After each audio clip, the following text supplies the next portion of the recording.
하나님의 말씀을 봉독하겠습니다.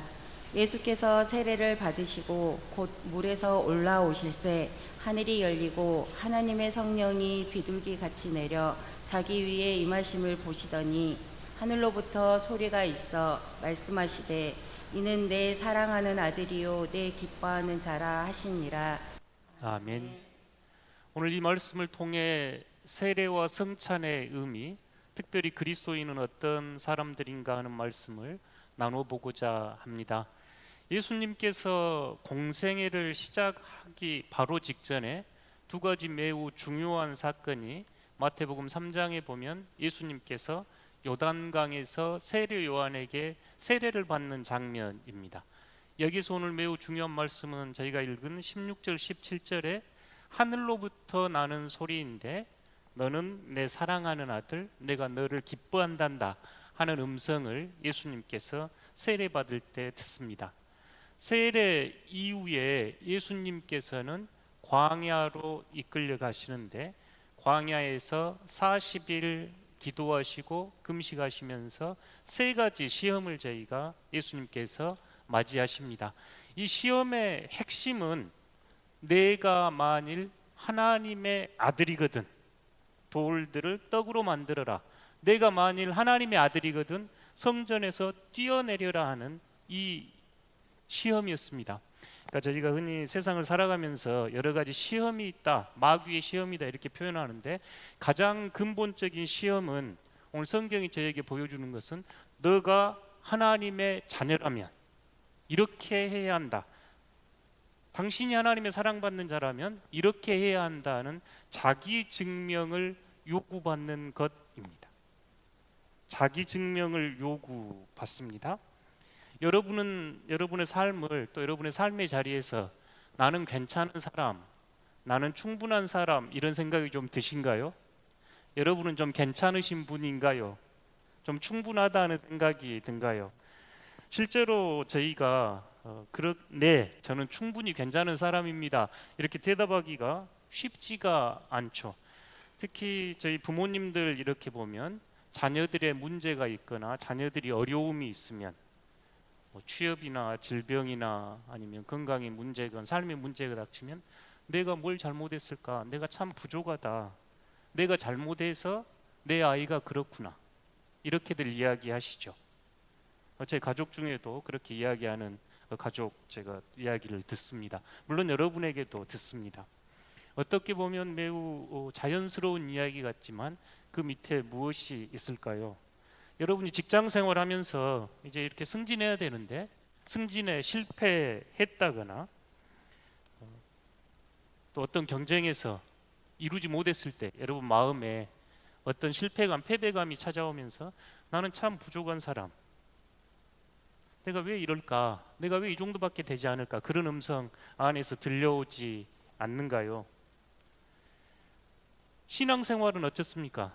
나는 정말 신앙생활을 제대로 하고 있는 것 같아, 하나님의 사랑을 듬뿍 받으면서 신앙생활 잘하고 있어, 이런 마음이 드신가요? 아니면 신앙생활도 나는 늘 좀 부족한 것 같아, 뭔가 더 채워져야 할 것 같아, 하나님의 은혜는 늘 나에게 부족하고 나는 늘 하나님께서 뭔가 더 채워주시면 좋겠어, 나는 부족한 사람, 나는 뭔가를 좀 채워주면 좋겠고, 이럴 때 우리가 흔히 이것을 극복해 가려고 하면서 자기 증명 이런 표현을 씁니다. 그러니까 자기 증명의 문화 안에 우리가 살아가는데요, 우리 안에 근본적으로 나는 무언가를 잘 해야만 가치 있는 존재야.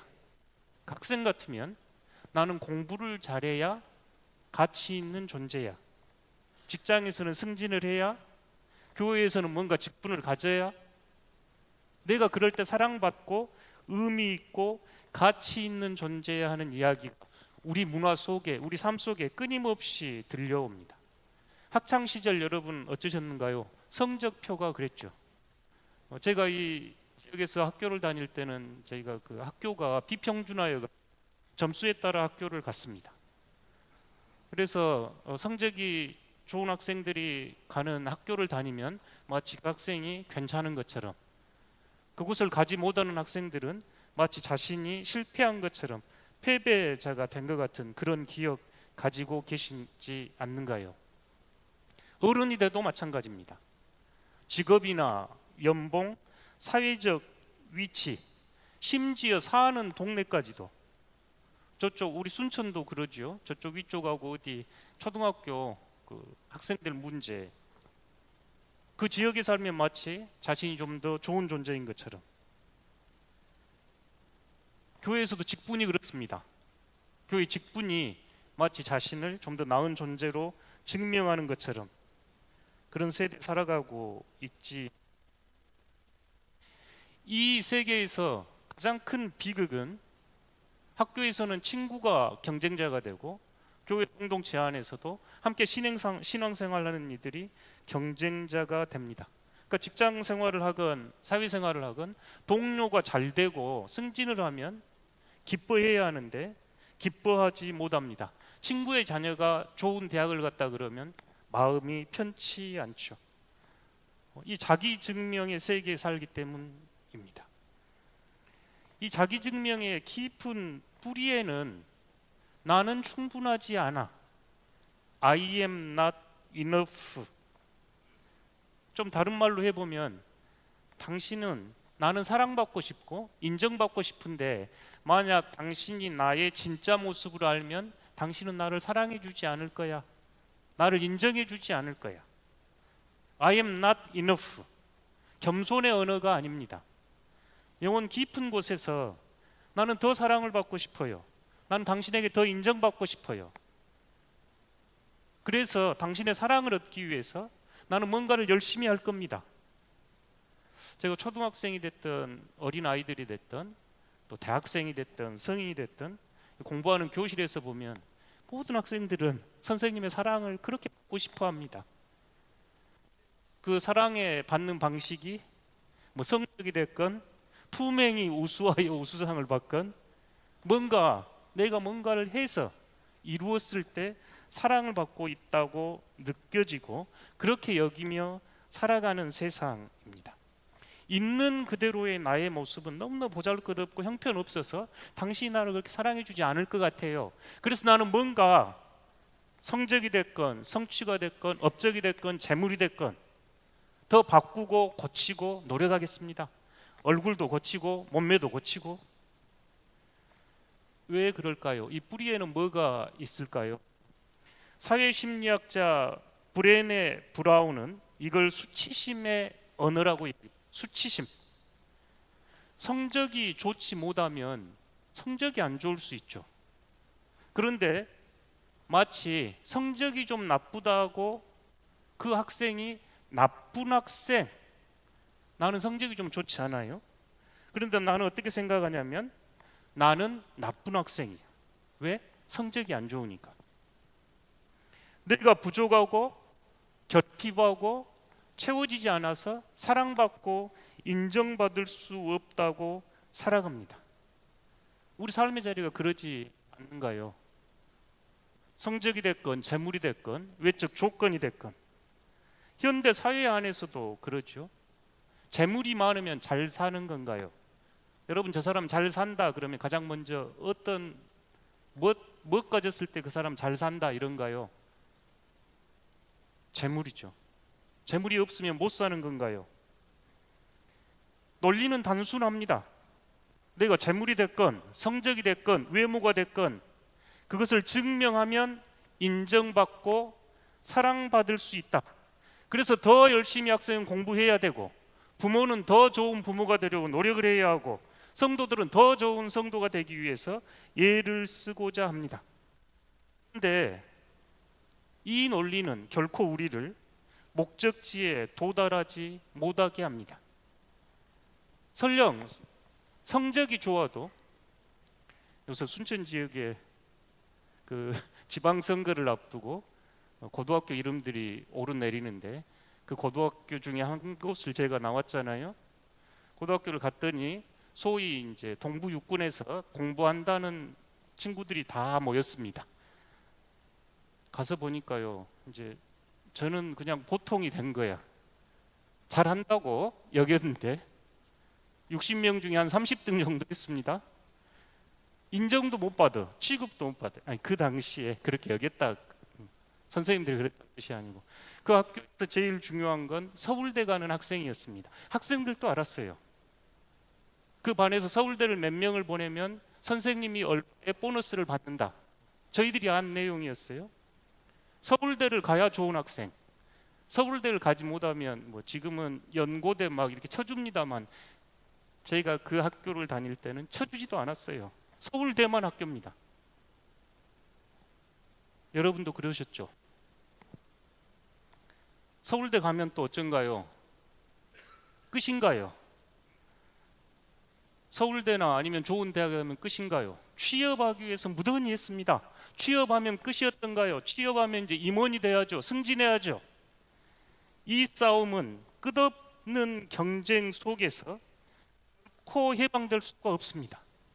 좋은 대학을 가서 끝난 게 아니고, 좋은 취업을 해서 끝난 게 아니고, 승진을 해서 끝난 게 아니고, 그때 잠시 기쁨을 줄 수 있지만 마치 마취제와 같습니다. 세상은 끊임없이 경쟁하고 싸워야 하는 전쟁과 같기에 늘 두려움만, 불안만, 염려와 근심만 있는 세상이죠.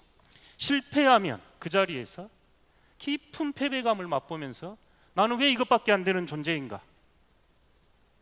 후회하고 한탄하고 무기력하고 번아웃 빠지기도 합니다. 우리가 이런 세상에 살아가고 있습니다. 마치 자기 증명을 통해서 그럴듯한 존재라고 인정받고, 그렇지 못하면 가치가 없고 의미가 없는 존재가 세상에 살아가죠. 비극적인 자리는 신앙 안에서도 그렇습니다. 신앙 자체가 자기 증명을 하는 도구가 될 때 겉으로는 경건해 보이지만 더 교묘합니다. 마치 자녀가 좋은 대학을 취직하고 명문대를 가면 하나님께서 나에게 복을 주셨다, 우리들이 이런 표현을 하는데, 그 안에는 나는 하나님께 인정을 받는 사람이다 하는 자기 증명이 숨어 있습니다. 자녀가 시험을 좀 못 보거나 취업 준비가 길어지면 제가 하나님께 사랑을 못 받는 존재인가요? 마치 그런 식으로 신앙생활을 합니다. 교회에서 직분도 자기 증명의 수단이 됩니다. 봉사가 하나님 사랑에 대한 응답이 아니라 자신의 능력을 다른 이들에게 드러내는 자기 증명의 수단이 될 때 위험합니다. 목사도 외에는 아닙니다. 목사들 세계도 참 비참합니다. 저희 교회는 그나마 상대적으로 크지도 않고 작지도 않고 감사한 일인데요. 큰 교회 목사가 좋은 목사인가요?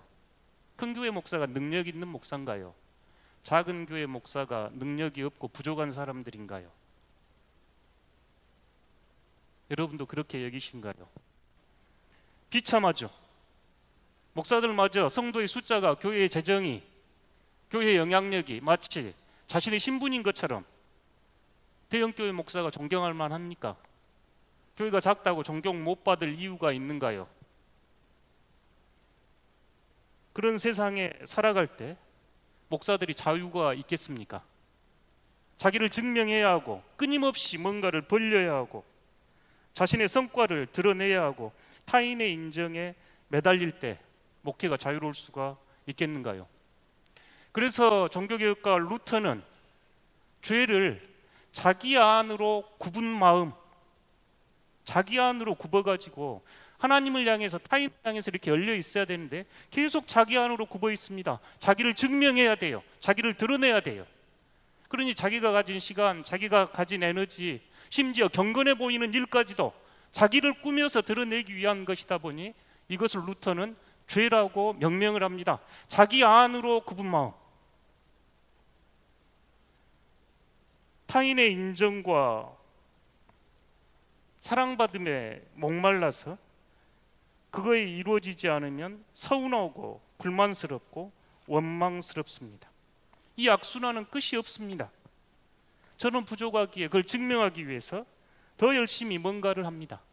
채워져 보지만 잠시뿐이고 다시 불안하고 더 많은 걸 증명해야 합니다. 이것이 우리가 살아가는 세상, 심지어 교회 안에서도 교회 밖에서도 일어나고 있는 일이죠.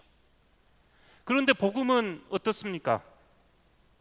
하나님의 말씀인 성경의 가르침은 어떤가요? 오늘 저희가 읽은 마태복음 3장 16절에서 17절, 예수님께서 세례를 받으실 때 이는 내 사랑하는 아들이요 내가 너를 기뻐한단다 하는 이 음성을 듣습니다. 저는 제 신학에서 가장 중요한 구절은 이 구절이라고 여깁니다. 당신은 하나님의 사랑받는 자녀입니다. 하나님께서는 여러분을 보시고 기뻐하십니다. 왜 이 자리가 이렇게 중요한가요? 예수님께서 세례를 받으실 때는 그분은 병자를 치유하지도 기적을 일으키지도 많은 이들을 먹이시지도 않는, 눈에 띄지도 않았던 한 존재, 우리가 흔히 사생애, 숨겨진 생애 이러는데 예수님께서 퍼블릭하게 공적으로 드러날 때 받았던 소리였습니다. 뭘 이루어서 성취해서 가져서가 아니라 예수 그리스도의 정체성은 있는 그대로 사랑받는 존재, 내가 너를 참 기뻐한단다 하는 하나님의 음성을 예수님께서는 드러냈습니다. 조건 없이 있는 그대로 너는 내 사랑하는 아들이야, 내가 너를 기뻐한단다. 예수님께서 세례 받으실 때 들으셨던 이 음성은 우리가 평생, 지금도 마지막 숨을 거둘 때도 들어야 할 유일한 음성입니다. 너는 내 사랑하는 딸, 내 사랑하는 아들, 나는 너가 너무너무 좋단다. 마귀의 시험은 어땠는가요? 서두에 마귀의 시험 이야기했습니다만, 마귀의 시험은 끊임없이 내가 하나님의 아들임을 증명해 보아라입니다. 내가 사랑받고 있음을 증명해 보아라. 성적으로 증명하든 성공으로 증명하든 재물로 증명하든 증명해 보아라. 이게 세상의 목소리이고 마귀의 목소리. 예수님은 어떻게 응답하셨는가요? 예수님께서는 이 말씀에 흔들리지 않으셨습니다. 자신을 증명하지 않으셨습니다.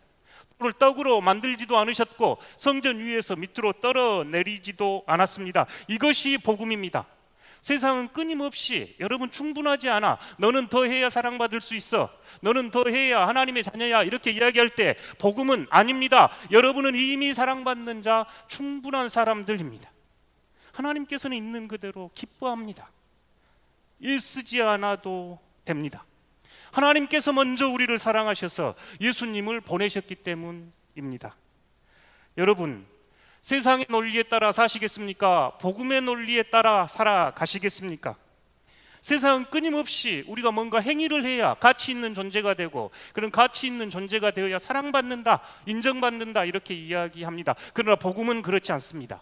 여러분은 이미 충분한 사랑받고 있고, 그 충분한 사랑을 아는 사람들이 하나님의 사랑에 응답해서 교회를 섬기고 세상을 섬기며 살아갑니다.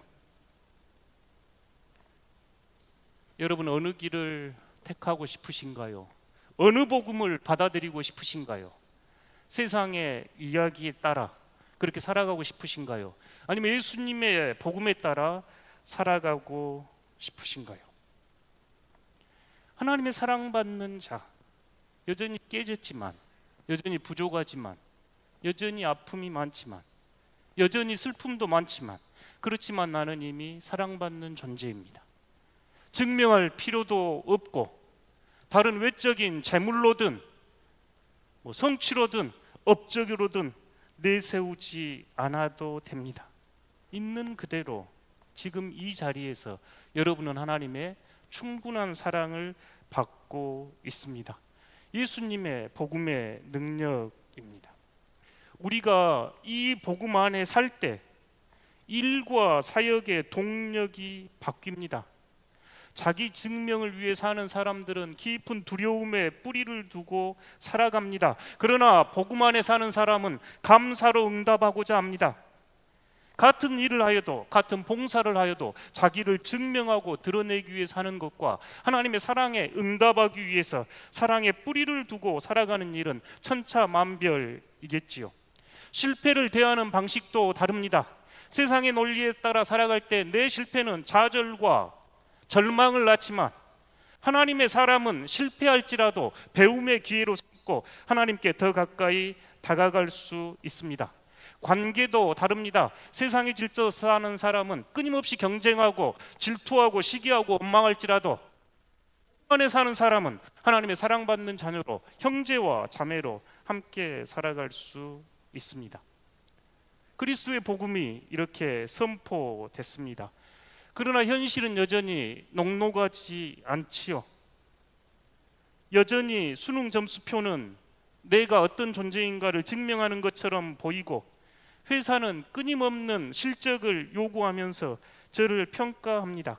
그럴 때 저희가 어떻게 살아가야 할까요? 마음 깊은 곳에, 영혼 깊은 곳에 너는 내 사랑하는 아들, 내가 기뻐한단다 하는 하나님의 음성 안에서 살아가실 수 있겠는가요? 거짓 목소리를 분별하십시오. 세상의 목소리는 끊임없이 나는 나의 존재 가치를 증명해야 해, 그렇지 않으면 나는 가치가 없어, 그런 목소리가 들려올 때마다 마귀의 목소리입니다. 사탄의 시험입니다. 내가 하나님의 아들이 목소리입니다. 거기에 반응하고 동요하지 마십시오.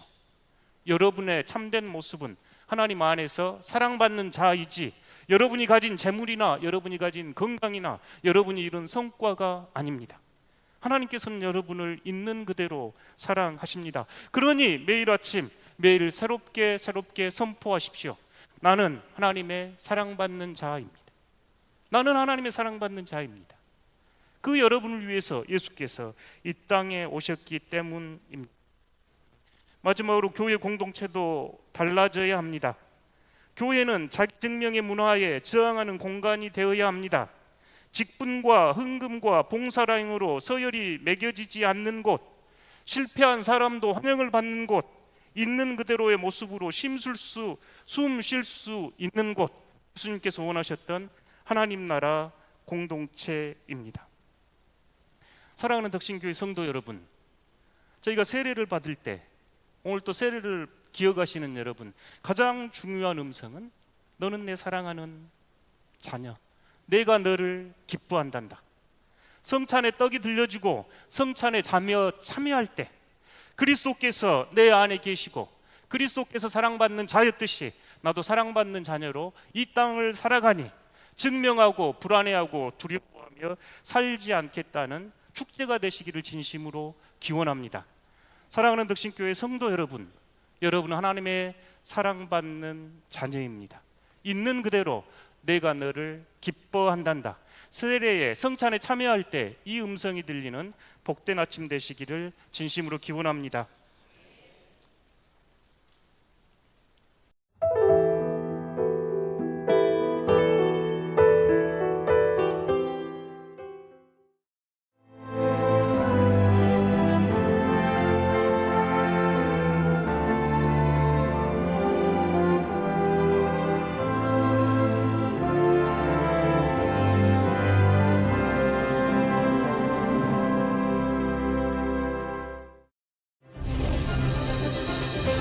기회는 준비된 도시를 선택합니다.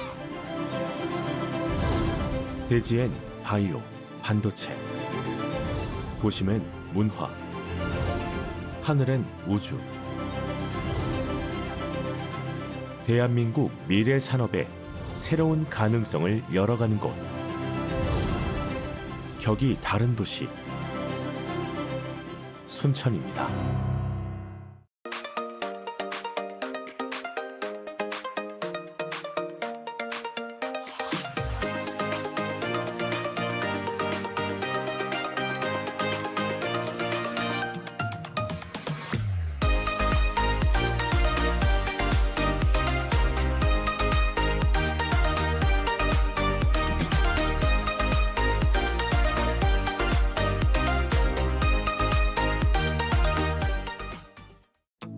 다양한 봄 향기가 불어옵니다. 맛있는 차가 어떤 거냐면 말이지, 안개가 가득한 산속에서 정성으로 길러냈다는 사실. 다양한 봄 향기가 가득한 보성 다양 대축제로 여러분들을 초대합니다. 보성 다양대 축제